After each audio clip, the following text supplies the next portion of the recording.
வீக்ரோ நண்பர்கள் அனைவருக்கும் வணக்கம். வீக்ரோ இன்டகிரேட்டட் ஃபார்மில் இருந்து உங்களுக்காக இப்போ நாட்டுக்கோழியை வளர்க்குறதுக்கு நிறைய பேர் ஆர்வமாக இருக்கிறாங்க.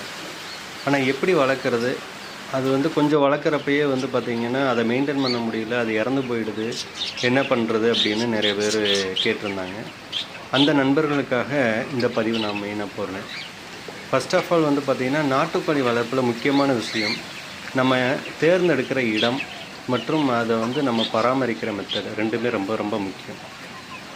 ஃபஸ்ட்டு நம்ம தேர்ந்தெடுக்கக்கூடிய இடம் பார்த்திங்கன்னா ஒரு இயற்கை சார்ந்த சூழலாக இருந்துச்சுன்னா அதுக்கு நல்ல காற்றோட்டம் கிடைக்கும். இப்போ எங்களோட பண்ணையை பார்த்திங்கன்னா சுற்றியும் ஃபென்சிங் மாதிரி போட்டிருப்போம். அது எல்லாமே வலை தான். அதை தாண்டி அவங்க வெளியிலையும் போக முடியாது. அது இல்லாமல் நல்ல காற்றோட்டம் கிடைக்கும்.